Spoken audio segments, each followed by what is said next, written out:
Bonjour à tous, on se retrouve pour une nouvelle vidéo sur la chaîne Texamas, cette fois-ci pour un test du OnePlus 9 Pro et du OnePlus 9. Ils ont été annoncés normalement juste avant.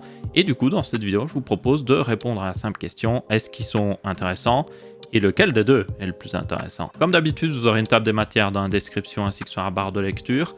Comme ça, vous pouvez sauter vers le sujet qui vous intéresse le plus. Mais pour ceux qui ont la flemme de tout regarder et qui veulent juste une version résumée, je vous la fais maintenant. Ces deux téléphones sont excellents selon moi. Ils sont très puissants avec le Snapdragon 888, bien optimisé avec OxygenOS. Et vous avez du coup aussi une bonne partie photo et une très bonne autonomie avec ces deux téléphones qui ont 4500 mAh. C'est franchement deux bons choix. Toutefois, il y a un de ces deux modèles qui ressort beaucoup plus selon moi par rapport à l'autre. Et c'est le OnePlus 9 normal non Pro qui, grâce déjà à son prix bien inférieur, donc de 699 € comparé à 899 € pour le modèle Pro, est déjà beaucoup plus attractif. Et surtout, les différences entre le modèle Pro et non Pro sont vraiment pas très importantes. Au point même que vous allez le voir que, franchement, il vaut mieux prendre le modèle non Pro et ça vous conviendra beaucoup plus que le modèle Pro qui rajoute très peu pour la différence de prix. Il y a toutefois des différences, on va en parler plus dans la vidéo, mais globalement, vous avez un capteur principal qui n'est pas exactement le même, mais le capteur principal du OnePlus 9 reste très bon. Vous n'avez pas l'objectif téléphoto, mais c'est pas une grande perte, vous allez le voir. Vous avez toujours un très bon écran OLED, 1080p ici, jusqu'à 1440p ici, 120 Hz. Donc au final, franchement, ça suffit pour la plupart des gens. Et les différences viennent vraiment de toutes petites choses. Par exemple, le châssis, donc le rail autour du OnePlus 9 est en plastique et il est en aluminium pour le Pro. Mais l'arrière est quand même en verre. Donc c'est-à-dire que vous avez quand même une très bonne rigidité au niveau du téléphone et ça ne devrait pas poser de problème. Il y avait aussi une petite différence au niveau du fait que le chargement sans fil est limité à 15 watts sur le 9 et il peut aller jusqu'à 50 watts sur le Pro, mais il faut un chargeur compatible.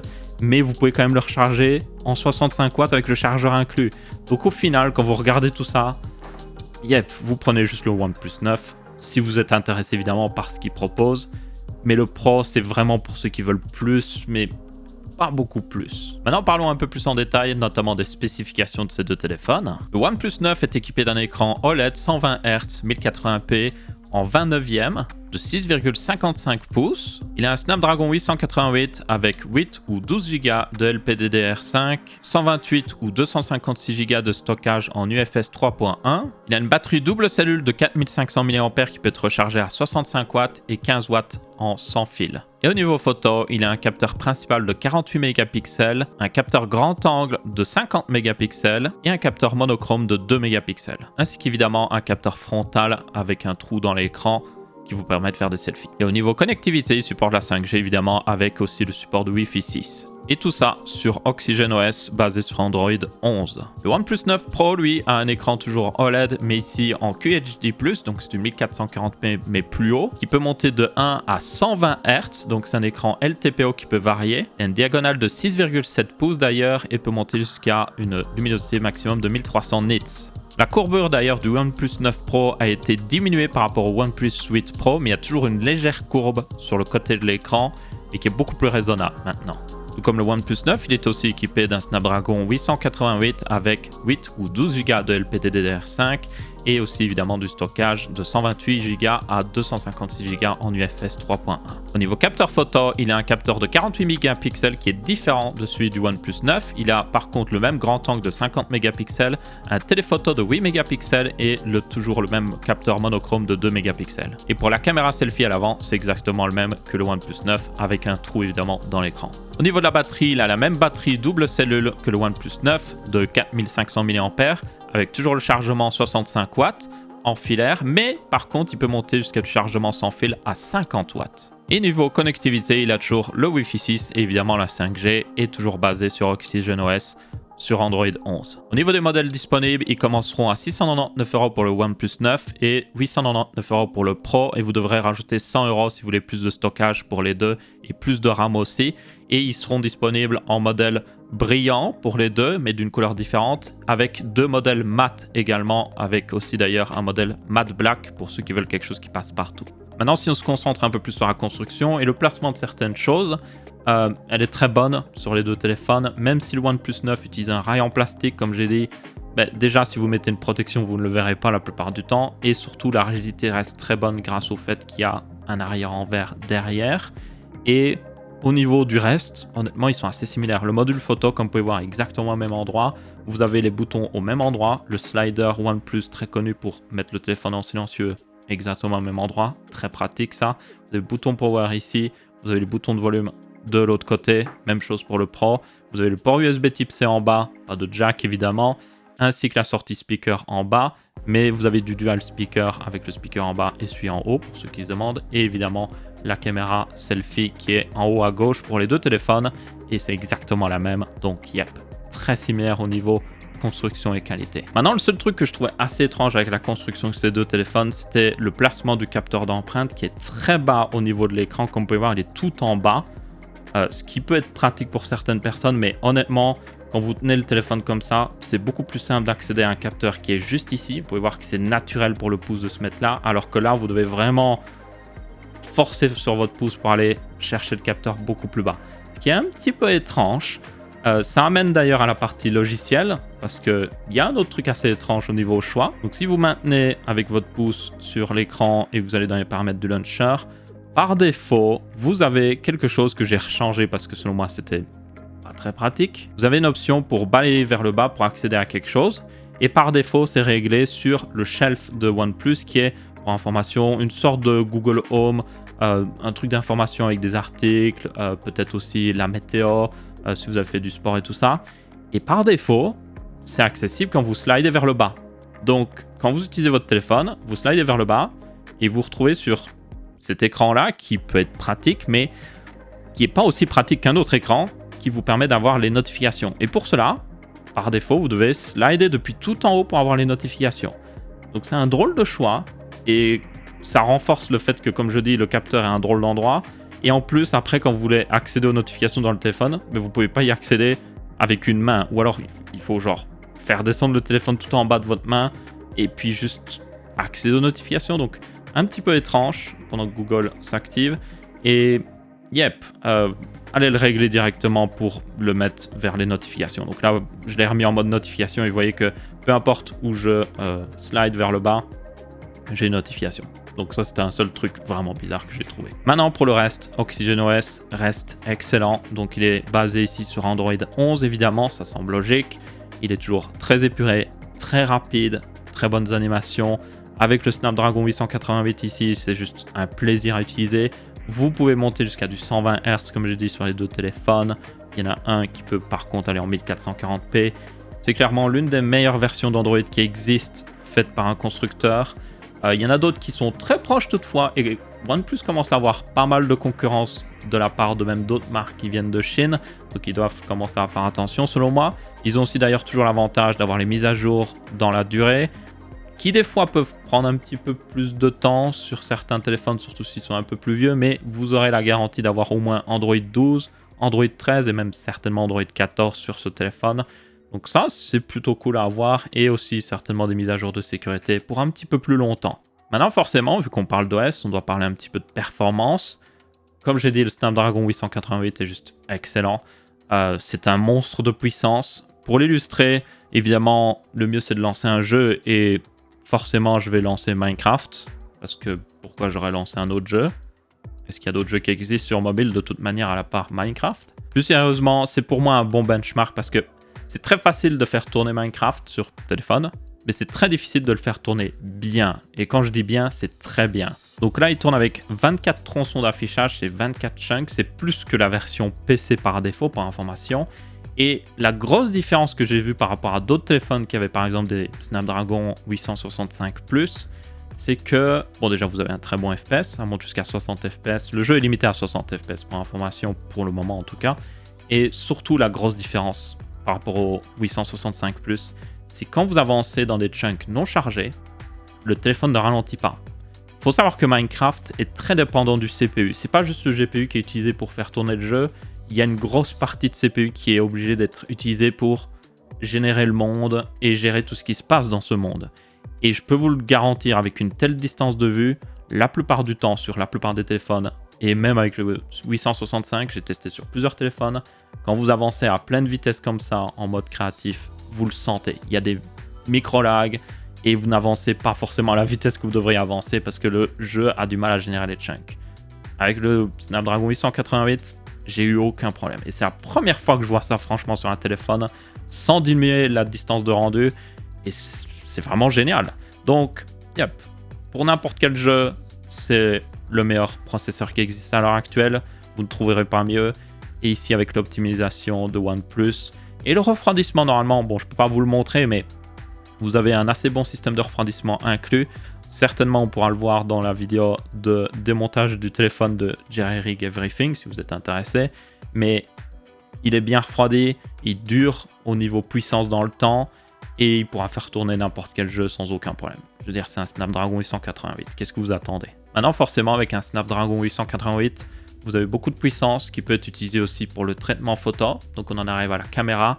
Ça a été un focus vraiment ici pour OnePlus cette année-ci, avec notamment le partenariat que vous avez pu voir partout sur le téléphone, que ce soit sur le module caméra, sur la boîte, sur à peu près tous les trucs marketing. Oui, ils sont en partenariat avec Hasselblad. Pour information, c'est une marque assez connue parce qu'ils ont fait les caméras qui ont été utilisées lors des missions Apollo sur la Lune. C'est pour ça qu'ils ont fait pas mal de pubs justement au niveau de la Lune. Donc pour ceux qui se disaient « Oh, peut-être qu'ils vont mettre un capteur téléphoto tellement genre important qu'on pourra prendre des photos de la Lune », vous pourriez quand même, mais non, ce n'était pas vraiment le but ici avec ce partenariat. Ici, du coup, Hasselblad, alors c'est un partenariat qui vient de commencer, donc je tenais à quand même le traiter vu que c'était partout dans leur marketing. Donc ça a à peine commencé, donc ici ça utilise toujours des capteurs Sony sur tous les téléphones ici.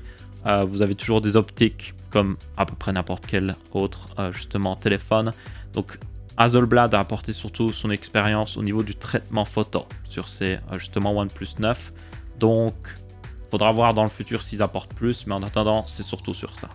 Et donc vous pourriez vous poser la question, qu'est-ce que ça donne? Alors je vous fais une version résumée parce que j'aurais pu passer 3 heures à expliquer, mais les photos sont très bonnes selon moi. Je n'ai pas de flagship de cette année-ci pour comparer, genre un Galaxy S21 ou autre chose, mais très bonnes photos sur les deux téléphones. C'est pour ça que je dis que le OnePlus 9 est aussi bon que le Pro. Et du coup, pour ceux qui pourraient se demander qu'est-ce qu'apporte le Pro en plus, c'est notamment le téléphoto. Et ce téléphoto, honnêtement, mais il n'est pas impressionnant. Pourquoi? Parce qu'il est limité à 3,3 fois de zoom. Mais le capteur principal est un capteur de 48 mégapixels. Ça veut dire que vous pouvez prendre des photos avec le capteur principal, avec le mode nuit par exemple, et toujours avoir une qualité qui sera meilleure que le téléphoto. Au final, le téléphoto s'en sort surtout quand il y a beaucoup de lumière. Mais dès que vous êtes dans un endroit où il n'y a pas beaucoup de lumière, il vaut mieux utiliser le capteur principal et juste cropper l'image. Et même honnêtement, avec beaucoup de lumière, cropper l'image sur le capteur principal en mode haute résolution marche beaucoup mieux. Le grand angle lui, est exactement le même sur les deux téléphones. Il y a aussi une correction au niveau de l'optique. Comme ça, il n'y a pas de distorsion. Donc là, notamment, je vous montre, ça, c'est avec l'iPhone 11. Vous pouvez voir que l'iPhone a une distorsion sur le côté. Et sur le OnePlus 9 ici, également sur le Pro, vous n'avez pas de distorsion sur le côté. Il y a quand même une perte de qualité, mais ça, c'est normal avec les optiques grand angle. Et au moins, les lignes sont droites et vous n'avez pas de personnes qui seraient déformées sur le côté de l'image, par exemple. La force toutefois de OnePlus ici reste, et c'est le cas sur le Pro et le non Pro, sur le mode nuit que j'aime beaucoup. Franchement, il donne une très bonne qualité, très belle photo avec beaucoup de détails conservés. On a vraiment l'impression de ne pas avoir pris une photo de nuit. Donc là, c'est des photos que je vous montre que j'ai pris avec pratiquement aucune lumière. Franchement, genre le téléphone voyait mieux dans la nuit que moi. Et comparé par exemple au mode nuit de l'iPhone 11 qui date un petit peu, mais vous pouvez voir que c'est juste le jour et la nuit. Et maintenant, le dernier point, quand vous avez fait des photos, que vous avez joué à des jeux vidéo, que vous avez utilisé votre téléphone, le plus important, c'est qu'il soit toujours chargé, tout simplement. Donc ici, ces deux téléphones utilisent la même batterie de 4500 mAh. C'est une batterie 2 cellules, c'est-à-dire que techniquement, vous avez deux batteries l'une à côté de l'autre, ce qui permet d'avoir de la charge rapide jusqu'à 65 watts. Que vous avez sur les deux téléphones. Toutefois, il y a une différence. Donc, vous avez un chargeur sans fil qui existe, que vous devez acheter à part, il faut le préciser, qui peut monter jusqu'à 50 watts, mais qui est seulement possible sur le modèle Pro. Et du coup, sur le modèle normal, vous aurez de la charge sans fil à 15 watts, ce qui est, selon moi, largement suffisant. Et donc, c'est pas une énorme différence. Maintenant, est-ce que ces deux téléphones tenaient très bien après avoir été rechargés et utilisé plein d'applications, des jeux et tout ça?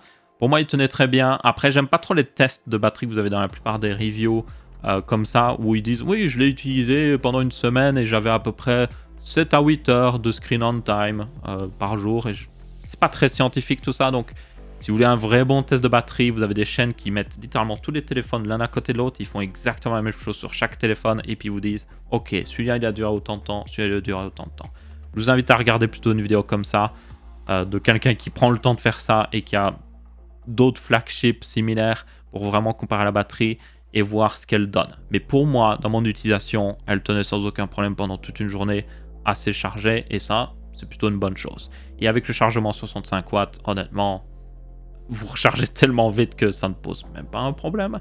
Il faudra voir évidemment ce que ça donne sur la durée de vie de la batterie. Après, tenez compte que comme il y a 2 cellules, ça veut dire que une cellule recharge à du 30 watts en réalité. Donc ça veut dire que la dégradation justement de votre batterie n'est pas aussi importante que vous pourriez croire. Maintenant, on en arrive à la conclusion, qui est à peu près la même chose que mon résumé. Selon moi, c'est 2 bons téléphones, très puissants, très bonnes specs, mais le plus intéressant reste, quoi qu'il arrive, ce OnePlus 9. Il est juste très bon, il sacrifie peu de choses. Vous avez, oui, l'écran ne peut pas monter jusqu'en 1440p et vous n'avez pas aussi la technologie qui permet de diminuer le rafraîchissement de l'écran dynamiquement pour économiser un peu de batterie, mais il tient quand même aussi bien que le Pro au niveau batterie. Vous n'avez pas le téléphoto, mais franchement, ce n'est pas une grande perte. La vraie grosse perte au niveau photo, honnêtement, c'est le fait qu'il n'a pas le même capteur principal, ce qui pourrait certainement faire la différence si vous êtes très intéressé par la photo. Mais il coûte beaucoup moins cher. 699 €, c'est juste, selon moi, le meilleur deal si vous voulez vraiment l'expérience OnePlus. Si vous voulez un téléphone bien équilibré en fait. Bonne spec, bon OS, des mises à jour dans le temps, bonne photo, juste tout qui est bon. C'est peut-être pas le meilleur dans une utilisation, c'est pas le meilleur pour les jeux, vous avez peut-être le ROG Phone 5 pour ça, c'est peut-être pas le meilleur pour la photo, vous en avez d'autres pour ça, mais il est tellement bon dans tout qu'il vaut largement la peine. Et pour le OnePlus 9 Pro, c'est la même chose, il est bon dans beaucoup de choses, mais vu qu'il coûte beaucoup plus cher et qu'il se frotte là du coup à une concurrence beaucoup plus véloce, on peut le dire, ce téléphoto ne suffit pas vraiment à faire la concurrence, surtout niveau photo par rapport aux autres flagships. Et du coup, il est un petit peu en retrait, je dirais. Mais si vous cherchez l'expérience full OnePlus et que vous voulez un écran plus grand et qui est un petit peu plus plat cette année-ci, le OnePlus 9 Pro, oui, peut être pour vous. Mais, le OnePlus 9 reste le meilleur. Il sort toutefois un peu plus tard que le OnePlus 9 Pro, ce qui est fort dommage parce que c'est le plus intéressant selon moi. Donc, il faudra reprendre votre mal en patience si vous voulez l'avoir. Ce sera plus vers le mois de mai pour information et le mois d'avril pour justement le OnePlus 9 Pro. Et du coup, c'est à peu près tout pour cette vidéo. Est-ce que vous l'avez bien apprécié? Si c'est le cas, vous pouvez laisser votre avis, que ce soit en pouce bleu, pouce rouge ou en commentaire. On se retrouvera pour une prochaine vidéo et je vous dis ciao ciao.